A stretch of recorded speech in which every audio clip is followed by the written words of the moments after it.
Rated SPG. Striktong patnubay at gabay ng magulang ang kailangan. Maaaring may masiselang tema, lengguwahe, karahasan, sexual, horror o droga na hindi angkop sa mga bata.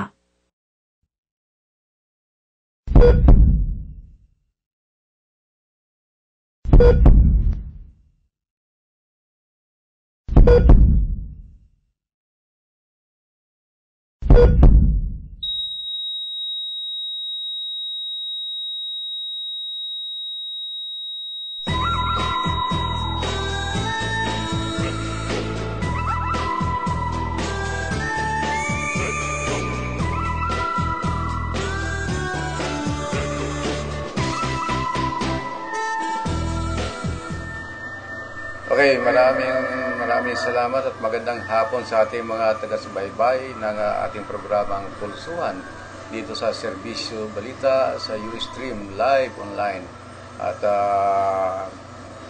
kahapon nga tayo umattend ng ika-154 kaarawan ng ating pambansang bayaning si Dr. Jose Rizal sa De Plaza na pinangunahan ni Calabarzon Director Police Chief Superintendent Richard Albano at Laguna Provincial Director Police Superintendent Lorenzo Saligaw ang pag-aali ng bulaklak sa bantayog ng ating pambansang bayanin si Dr. Jose Rizal sa ika-154 na anibersaryo ng kanyang kapanganakan sa The Plaza na sinundan ni Mayor Jimmy Chipeco at Congressman Joaquin Jun Chipeco Jr. na sinaksihan ng mga kawani ng pamahalang panlungsod at mga kawani ng DILG at iba pang sektor matapos ang pag-aali ng bulaklak ay agad na nagtungo sa Rizal Shrine sa tahanan ng pambansang bayani upang doon magpatuloy ng programa kung saan nagbigay ng mahalagang mensahe si Mayor Jimmy Chipeco hinggil sa kaarawan ng ating pambansang bayani si Dr. Jose Rizal. At makita nga na nagtungo na sila doon at makita yung paglalakad nila papunta sa tahanan ng ating pambansang bayani si Dr. Jose Rizal. At matapos nga dyan sa The Plaza, ay ganda nagtungo ang mga ito sa tahanan ni Dr. Jose Rizal sa Rizal Shrine kung saan nagbigay ng mahalagang mensahe itong ating butihing mayor na si Mayor Justin Mark Timmy Chipeco. Natin pong gobernador ng lalawigan ng Laguna, Governor Ramil Hernandez, sa kalihim po ng ating National Historic Institute Director Bagoy, umaga po sa inyo. Sa ating pong Vice Mayor Ros Rizal at sa mga bubuo ng sangguniang panglungsod. Sa lahat po ng mga public officials po ng Liga, ating mga board members, councilors present, to the members of the DepEd family headed by Dr. Berduan, to all the department heads who are now in powder blue, kababayan po natin, malakang mga department heads. To our Bohiani awardees, magandang umaga po sila, congratulations. To the members of the Philippine National Police, PNP, and to the members of the AFP, to all other organizations of NGOs present today, I'm sorry, ko na po isa-isahin. To all the employees and to all the Calambeños, magandang umaga, isang makarizal na umaga sa inyo pong lahat.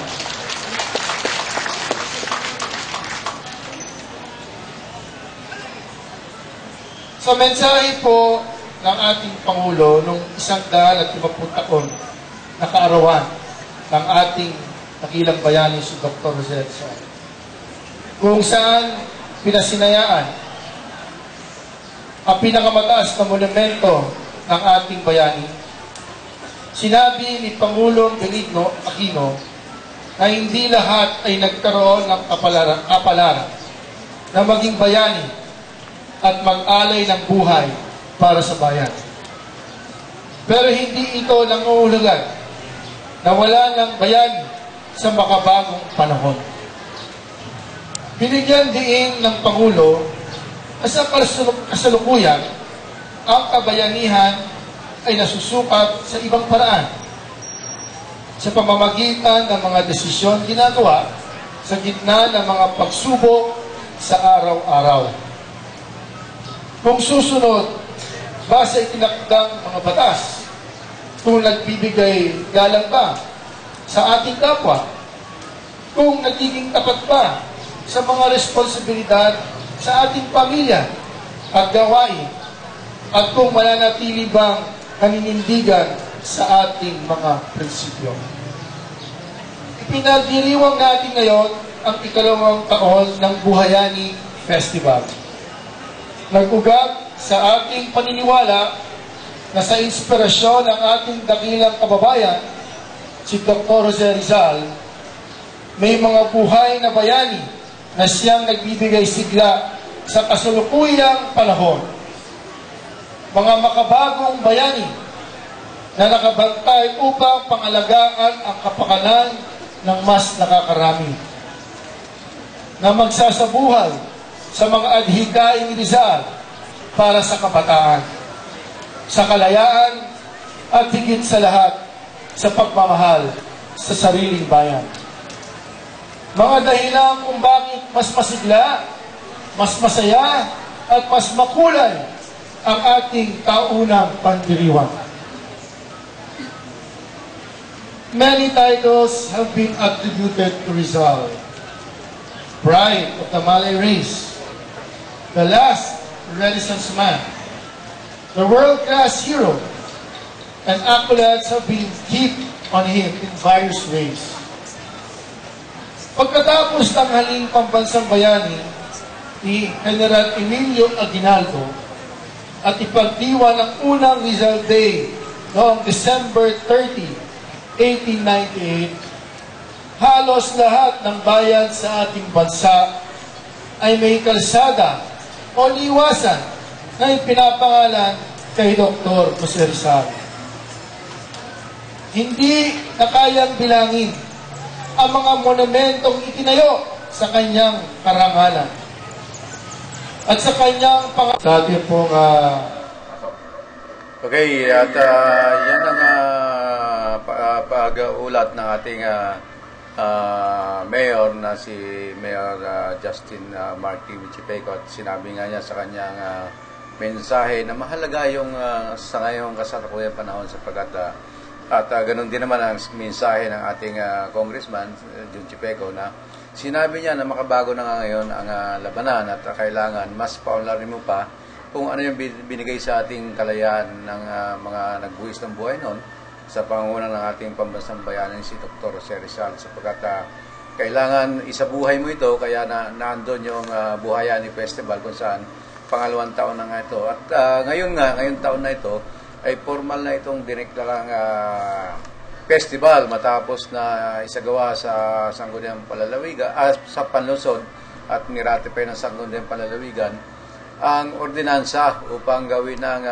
festival itong June 19. Bago sumapit ito ay isang linggong paghahanda bago sumapit ang karawan ng ating pambansang bayanin si Dr. Jose Rizal. At yun nga, taon-taon pumipili sila ng mga makabagong bayani dito sa makabagong panahon. Ibig sabihin, yung mga taong may ginawang kabutihan sa ating mamayan, pinipili na yon. Ano yung ambag nila sa lipunan upang tawagin silang buhay na bayani sa ngayon. Kasi yun ang tema ng kanilang ordinansa, na humanap ng mga tao na buhay na bayani na kasing halintulad ng ating pambansang bayani si Dr. Rizal, kung ano yung ginawa niya nung araw sa pagkikipaglaban sa poverty, halimbawa sa kahirapan, at sa iba pang aspeto ng buhay. Ikaw ba ay nagbigay ng ambag sa lipunan? Ano yung naiambag mo? Yun yung mga criteria nila na para doon sa Buhayani Festival, para isa ka na mapili na isang awardee ng Buhayani. At sinasabi nga niya, at sa pagtatapos ng mensahe ng ating buting Mayor Timmy Chipeco, pakinggan muli natin ang kanyang pagpapatuloy na pagbibigay ng mensahe. Chicago, Honolulu, at Jersey City sa Amerika. Sa Lima, Peru, Melice sa Czech Republic, at sa Toronto, Montreal at Quebec sa Canada. Lahat ng ito ay nagpapatunay na hindi bayani si Rizal sa tradisyonal na paraan. Oo nga, at siya ang nagsimpleng nitsya na pinagmulan ng kiusan upang bawiin ng mga Pilipino ang kalayaan ipinaglalaban. Pero ang kanyang sariling buhay ang nagsilbing halimbawa kung paano ang Pilipino ay maaaring magtaglay ng talino at kakayahan sa hangganan at magagamit sa kagalingan ng kanyang kapwa. Yan po, mga kababayan ko, ang puso at rason ng Buhayani. The Buhayani Festival is a celebration of the hero in each of us.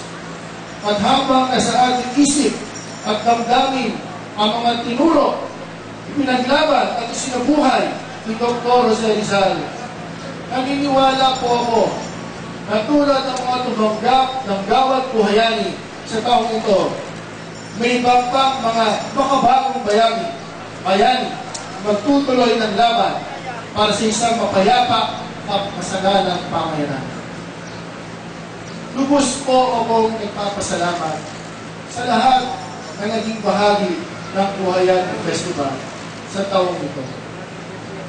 International Lecturer Professor Jose David Lapus once said that from 1896, the year of the death of Rizal, up to the third millennium, we have not yet produced a Filipino who can equal the extraordinary greatness, as well as the spectacular eminence of Rizal. Ito ang nagbigay sa ating na malaking dahilan para pagsumikapan na sa paglipas ng panahon ay lalong nagiging ang paggunita sa kanyang kabayanihan. Patuloy natin ipagbunyi ang kabayanihan ni Rizal. Ipagbunyi ang kabayanihan ng isang Kalambeño. Mabuhay si Rizal, mabuhay ang Kalambeño, mabuhay ang bansang Pilipino. Maraming salamat po.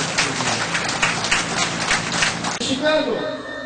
Okay, maraming salamat. Yan po ang mensahe, mahalagang mensahe na binigay ng ating buting Mayor Justin Mark Timmy Chipeco sa lungsod ng Calamba nung sinagawa yung paggunita sa kaarawan ng ating pambansang bayaning si Dr. Jose Rizal sa ika-154 nakakapanganakan at dito nga ginanap yan sa Rizal Shrine.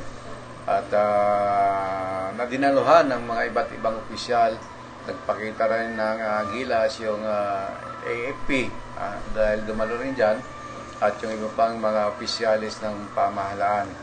Dumating din naman si Secretary Abad ng Department of Budget and Management at nagbigay din siya ng mensahe sa kaarawan ng ating pambansang bayaning si Dr. Jose Rizal. Sapagkat yung kanyang museo ay nirenovate ng binigyan ng budget ang Historical Commission na ni Secretary Abad para ma-renovate ito at mapabago.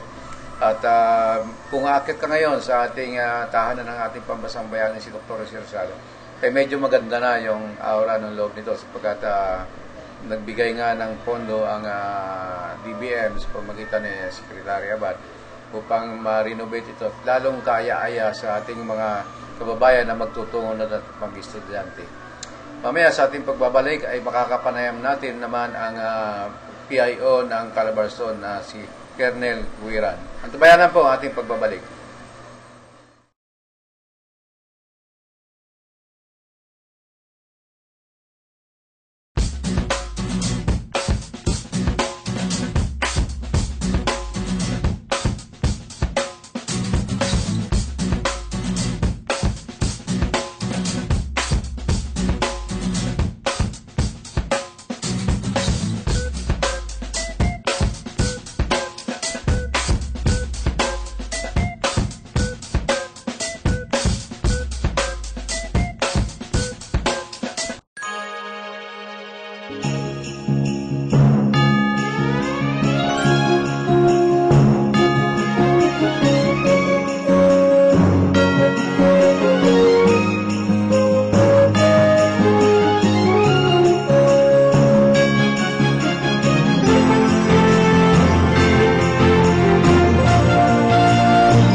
want to return to the days of the songs my mother taught me.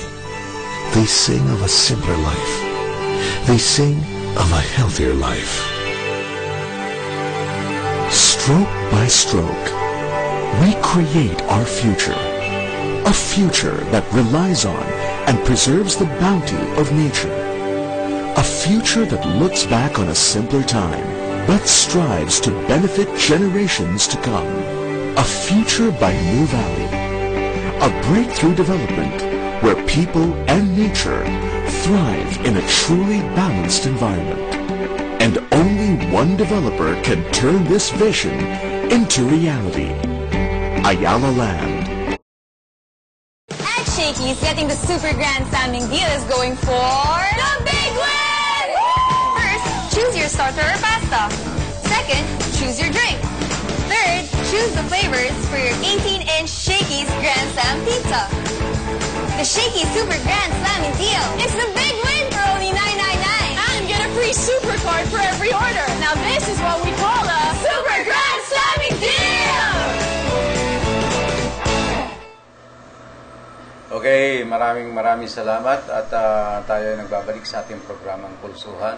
At ngayon nga ay makakausap natin ang Chief ng Regional Information dito sa Calabarzon, sa tagapagsalita ng ating Calabarzon Director Police Chief Superintendent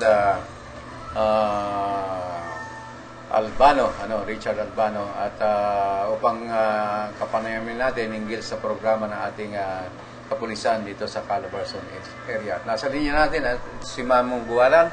Ma'am, magandang hapon po. Magandang hapon po, Kuya Levi, sa inyo at sa lahat po ng inyong tagapakinig. Yes, ma'am. At alamin ko lang yung continuation ng ating Uplan Lamban Sipat, yung programa ng ating mahal na Director, Police Chief Superintendent Richard Albano dito sa Calabarzon, ma'am. Kuya Levi, tuloy-tuloy pa rin ho. Sa kalaman po ng ating mga kababayan sa Calabarzon, ang Uplan Lamban Sibat po ay sinimulan po dito sa atin sa Calabarzon last April 8. So, in-implement po natin yan from April 8 at tuloy-tuloy po yan. Bali, nagsasagawa po tayo ng tinatawag po nating weekly assessment. So, every week, ang ating pong mga provincial directors, kasama po ang kanilang staff, ay hinihimay-himay po o pinag-aaralan kung ano po yung mga nangyayari sa kanilang area. So, nandyan po yung ating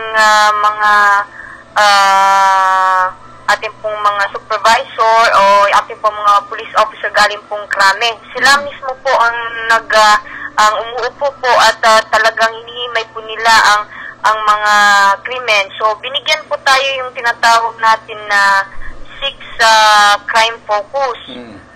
So, sa aanin po na yun ay yung murder, homicide, robbery, theft, and then yung carnapping po ng mga motor at saka motor vehicle. So, tinitingnan po yung na weekly basis po, tinitingnan kung ano po yung mga incident, kung paano po yung nangyari, kung saan. So, pinag-aaralan po yan, pinag-aaralan po ng maigi para po mas mapag-aralan kung paano po i-address yung tinatawag naman po nating intervention.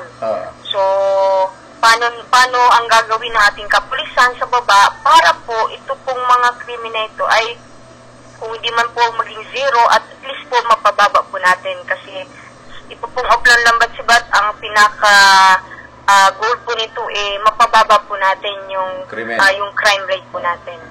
Ma'am, sa assessment ng Calabarzon, ano ang pinaka magandang record? Ang Cavite, Laguna, Batangas, Rizal, Quezon. Sino sa kanila doon sa apat na yun ang pinakamaganda at mabilis na tumugon sa programang itong Uplan Lamban Sibat?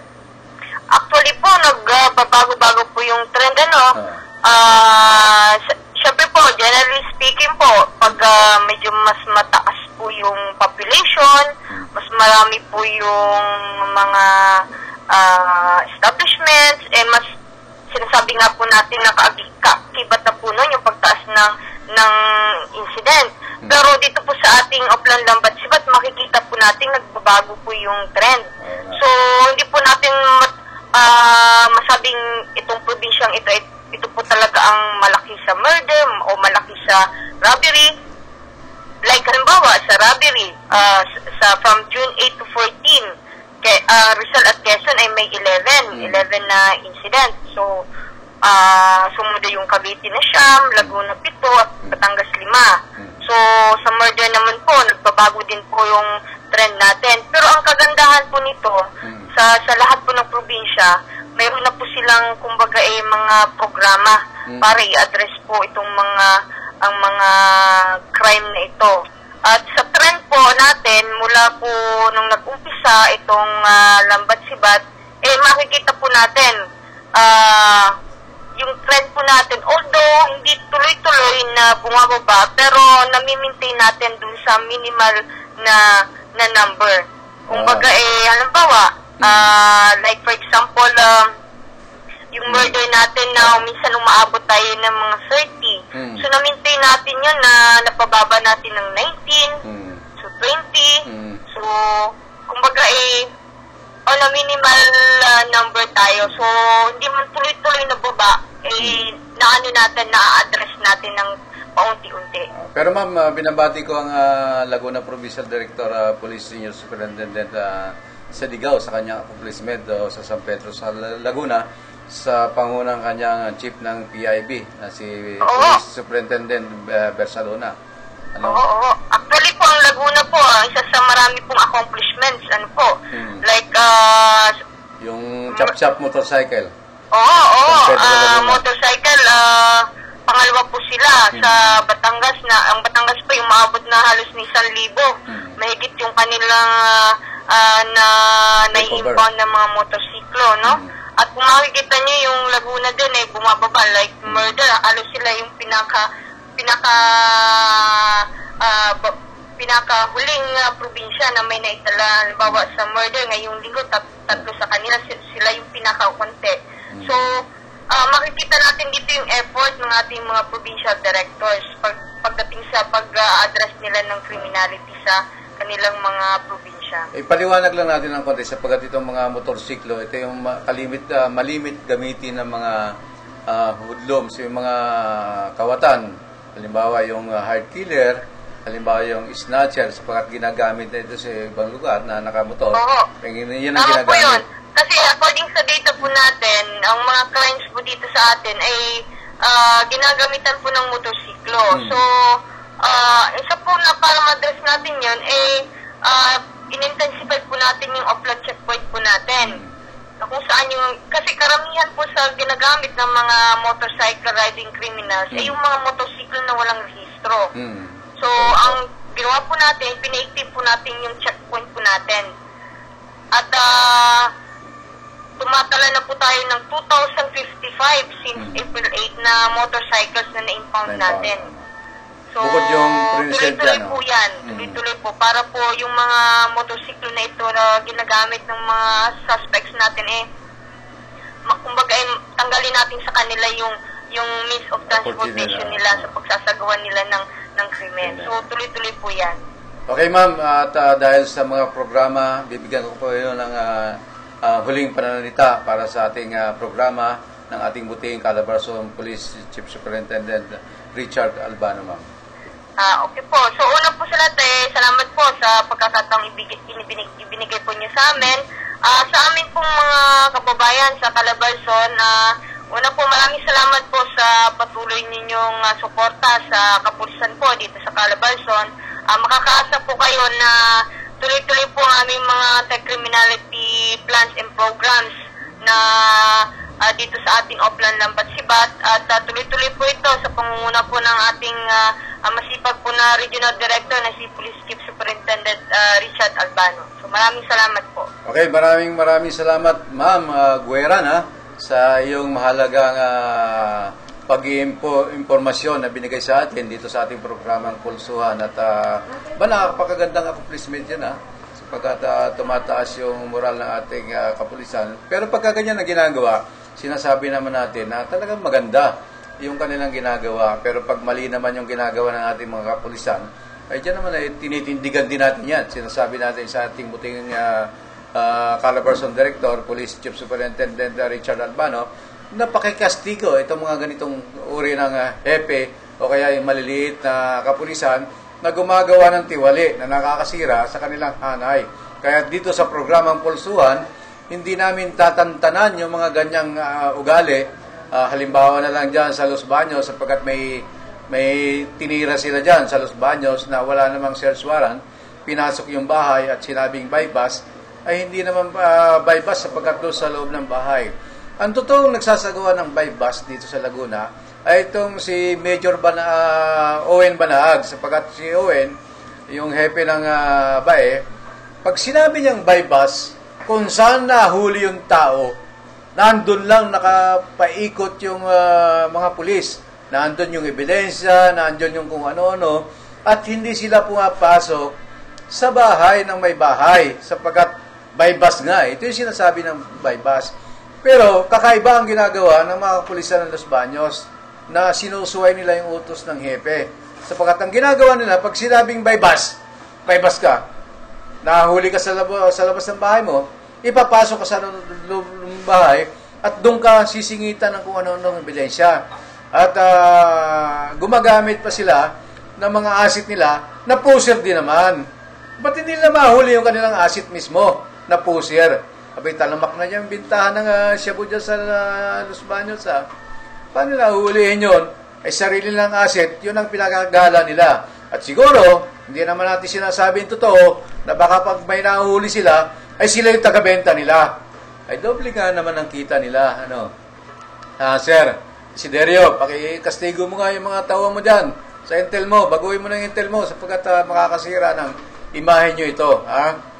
At sinasabi natin, at hindi natin sa kinakampihan yung tao, pero nakakita natin yung tama. Tingnan mo yung comparison kasama ng Adji. Si Major Banahag sa BAE, pag sinabi niyang bypass, doon lang yan sa loob ng bahay. Ay, sa labas ng bahay. Hindi sa loob ng bahay. Ito naman sa Los Baños, pag sinabing bypass, kasama ang paghaluglog doon sa loob ng bahay. Kahit walang search warrant. Sinasagawa. Di ba, illegal yun? At ang kanya pang pinapasearch, itong sa Los Baños, ay yung mga intel na pusher, na hindi naman pulis, na asset ng pulis. Yun ang nakakasira sa kanila. Na gumagamit sila ng pulis-pulisan, na hindi alam ang tunay na batas. Palibasa nga pusher, natural may dala-dala itong droga. Di ba? Kasi pusher nga, sila nga yung pusher Paano mo naman huhulihin, mamang pulis, yung asset mong pusher? Ay, asset mo yan nakikinabang ka dyan Kailangan lang sa inyo, para malibre yung asset nyo, may titimbugin kayong iba para malibre yung asset nyo. Diba? Yun ang sinasabi daw ng ating ibang kasama na palit ulo. Baka naman palit mukha na ito, no? Face off yun, pare. Yung pelikulang face off. John Travolta. Diba? Ay, napakahirap nun. Yung face off na yun. Diba? Alam mo, dito sa aking programa, wala akong sinisino. Sapagkat lahat, pinagbibigyan natin yan, ina-interview natin. Pero pag mali, susundutin natin yan, pupulsuhan natin yan. Kaya pala itong si kaibigan natin, si Colonel Dantes, hindi nagtagal sa Los Baños. Hindi ko alam kung anong dahilan. Kasi napapaikutan siya ng mga tauhan niya. Di ba? Kasi nung si Sir Dalmacia naman, nung nandyan matino naman yung mga nandyan Ewan ko ba kung bakit nung pumalit si Colonel Desiderio, ay gumanda rin. Nang biglang pumalit si Colonel Dantes, sumama yung imahe. At mukhang nagtiwala siya doon sa kanyang mga pulis na, okay, maayos ito magtrabaho. Yung pala naman may salya. Diba? May salya, may libre lang yung bata nila. Sapagkat itong mga kinuha mong intel ni Colonel Dantes, ay may mga tauhan, 4 yatang tauhan yun na puro pusher. Kaya laghanap yung droga sa Los Baños. Sapagkat 4 na tauhan mo dyan, si Fernan, si Noni, na puro drug pusher. Inaalagaan nyo, hindi nyo inuhuli. O yan, PD, hanapin nyo si Fernan, hanapin nyo si Noni, yan ang pusher na asset ng pulis, na hindi inuhuli dyan sa bayan ng Los Baños. Bakit hindi nyo hulihin yan? May isa pa dyan, yung ginagamit yung motorsiklo. No news kaya yan. Hindi ba mga no news ay mga drug pusher yan? Si Fernan, si Noni, si Renren, si Ramil, na pinapakawalan nyo lang. At pinipili nyo, akala nyo, kung nasa abroad yung magulang, ay may pera na. Nagkakamali kayo. Kung nasa abroad yung magulang, may pera na. Kung payat, akala nyo, drogista na. Yung pala may sakit. Kaya ano ngayon? Nasa ngayon? Nasa ospital pa. Sige nga. Paano nyo may papaliwanag na drogista? Nakita nyo lang payat ang itsura, sasabihin nyo, adik na. Yung pala naman, hindi. At ang ginagawa nyo pa, hold it up pa. Colonel Desiderio, balasahin mo yung iyong mga tauhan dyan sa Intel. Hindi yung hold it up ang ginagawa. Saludo tayo sa mga naunang hepe dyan. Kay Sir Dalmacia, si Major Dalmacia. Parang si Major Banag din to, si Ewen. Ganito yung kanyang style ng panguhuli. Di ba? Kung walang search warrant, pag sinabing bypass, sa labas lang ng bahay yan, o kaya sa karsada. Doon mismo, inaaresto yung bypass. Sapagkat 3 beses na ako nakasaksi ng bypass nila, hindi sila pumapasok sa mga bahay-bahay. Ang bypass, pag sinabing bypass, doon lang yan sa gilid. Kung saan mo nahuli yung tao, doon mo lang siya arestuhin. Doon ka tatawag ng media, doon ka tatawag ng barangay official. At doon mismo sa site na yun, hindi mo gagalawin at hindi ka papasok sa loob ng bahay. Sapagkat pag pumasok ka sa loob ng bahay na walang search warrant, illegal yan. Yan ang sinasabing pagtatanim. Pagtatanim ng ebidensya. Diba? Yan ang ayaw ng ating Carabason Director, Police Chief Superintendent Richard Albano. Yung sinasabi nga ay kinakargahan yung ebidensya. Ito yung sinasabing kinakargahan. Parang dyan sa Kalamba. Ganon din naman ang style nito. Nagaya, nahawa ito kay Ortigas doon sa malapit sa Kainta. Kaya ganito na rin ang trinabaho nila, di ba? At napakahirap nito, At samantala may tatanggapin tayong pag-ulat mula sa ating kasamang si Edward. Edward!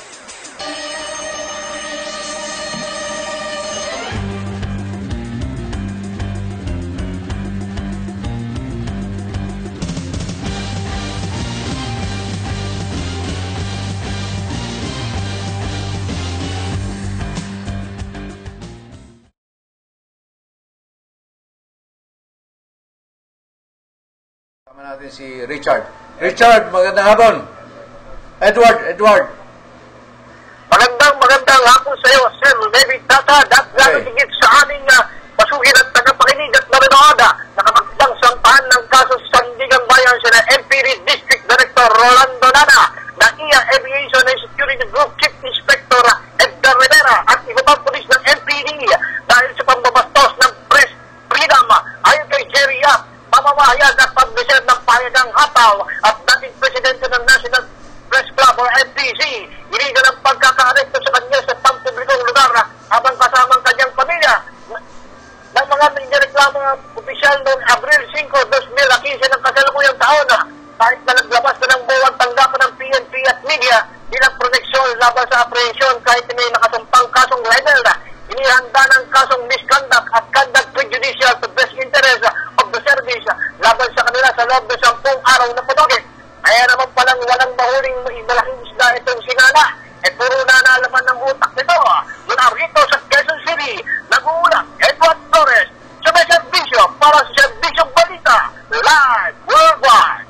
Okay, maraming salamat, Edward, At may kalintunan pala ito, Dito sa, hindi lang pala sa Quezon City, yung ginagawa nilang, At siyempre, sa Lungsod ng Kalamba, marapit na rin sa panto ng, sa Ombudsman.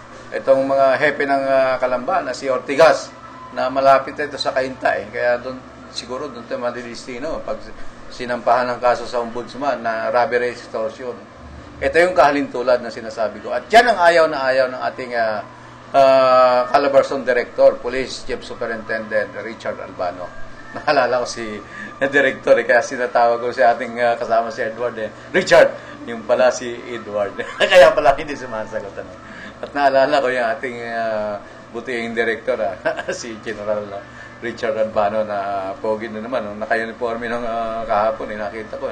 Antikas tumindig. Di ba? Talaga naman, napakaganda ng ating programa. No? May kalintulad pa nito, yung sa MPD Director. Kalamba, ha? Ikaw, ha? Susunod ka na, ha?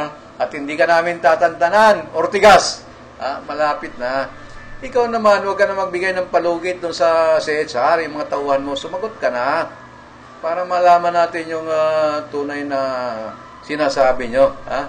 Para malaman natin. Sumagot na yung mga tauhan mo sa CHR, pagkat hanggang ngayon, wala pa kayong, puro kayo extension. Basta sumagot kayo para malaman na talaga kung sino yung sinasabi nyo nung mayroong dating. Ha? Mayroong nga kayo. Kami, nakahanda kami dyan sa sinasabi nyo. Ha? At katulad na si inuulat ni Edward, ha? Yung MPD Director pa, ha? Kakasuhan ng sa ombudsman. Mabigat yan. Ha? Baka yung mga nandito, nalalapit na rin. Sinasabi natin sa Los Baños, yung intel ng Los Baños, magbago-bago na kayo. Sayang yung promotion yung kayo, mapupromote. Pagka ganyan, masampahan kayo ng hulidap, rubber extortion, patay kayo. Saan nyo dinala yung Gismail? Ha? Nagsabi na kayo, dyan sa Los Baños. At ganun din naman sa Calamba, saan nyo naman dinala yung 8,000 na kinita sa video okay nung Ali na kinasuhan nyo, na kinargahan nyo. Saan nyo dinala? Diba? Tapos ganyan ang pag-uugali nyo. At mukhang sumesenyas na ating direktor at nalalapit na tayong oras. Pero bago tayo magtapos, magbibigay tayo ng isang mensahe na maka-Diyos at para sa kanila, para matuto silang tumawag sa Panginoong Jesucristo, ha? Kahit na sila ay nasa kapangyarihan, kailangan tumawag sila sa mas makapangyarihan sa itaas, sa naglalang ng langit at lupa. At para po sa ating dasal sa kanila, ha? Ito po ang inaanto kong dasal para sa inyo, mga katoto, ha? Sumasampalataya po ako sa Diyos Amang makapangyarihan sa lahat na may gawa ng langit at lupa. Sumasampalataya din po ako kay Jesucristo, ang isang anak ng Diyos, Panginoon natin lahat. Nagkatawang tao, siya lang ng Diyos, Espiritu Santo, ipinanak ni Santa Maria Beren. Pinagpakasakit ni Poncio Pilato, pinakuwang ka po sa krus, namatay, binaon, nanawag sa mga impyerno, na may 3 araw na buhay na maguli, umakyat sa langit at naluklok sa kanan Diyos na mapangyarihan sa lahat. Doon ka po magmumula, paririto, kung sa mga nabuhay at namatay na tao. Sumasampalataya na po ako sa Diyos Espiritu Santo, sa mga santo at santa, sa mga arkangheles na kasamahan ni Jesucristo, sa ikawawala ng mga kasalanan, sa pagkabuhay na maguli ng mga namatay na tao at may buhay na walang hanggan. Siya nawa. Ama namin, nasa langit ka po, sambahin namin ang ngalan mo. Mapakisama po kami sa mahal mong kaharian, sundin namin ang kalooban mo ulit sa lupa tulad ng nasa langit. Ipagpala mo po sa amin ang kamahal-mahalang biyayang pinagkakalubo po sa amin sa araw-araw. Patawarin po kami sa aming mga pagkakasala tulad ng patawad namin sa nagkakasala sa amin. At huwag po kaming paintulot sa tukso at walay po kami sa dilang kasamahan sa sinunga. Aba po, kalins ni Isang Maria, puno ka po ng grasya, ang Panginoong Diyos ay sumasa sa iyo. Bukod ka pong pinagpala sa babaeng lahat, pinagpala din po yung anak na si Jesus. Biyarihin ka pong kalins ni Isang Ina ni Jesucristo. Ipalain kami lahat ng makasalanan, pagpalain kami at tawa. Luwalhati po sa Diyos Ama, Diyos Ina, Diyos Anak, Diyos Espiritu Santo, kapara po ng sa unang-unang ay magpakailanman, magsaunang hanggan siya nawa. So yung ating programang Pulsuhan, sana huwag kayong tamaan ng kidlat sa aking dasal, yung mga gumagawa ng katiwalian, ha? At pinapayuhan kayo na kayo ay magsisi na sapagkat mali yung ginagawa nyo. At lalo na yung, alam mo, kasama nga di, may prueba yan sapagkat yung ating binanatang si Tismocho. Alam mo ba naman biglang bumait ng Rizal Day? At kinausap yung mga katoto. Katoto na kanyang dinandang kinausap.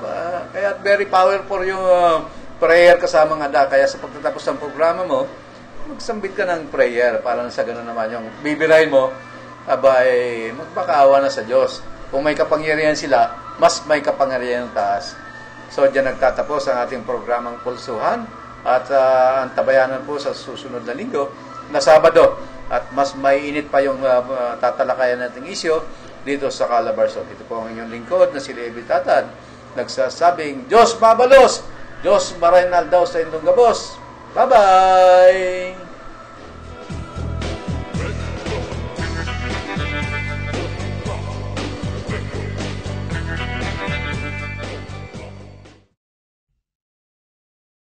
you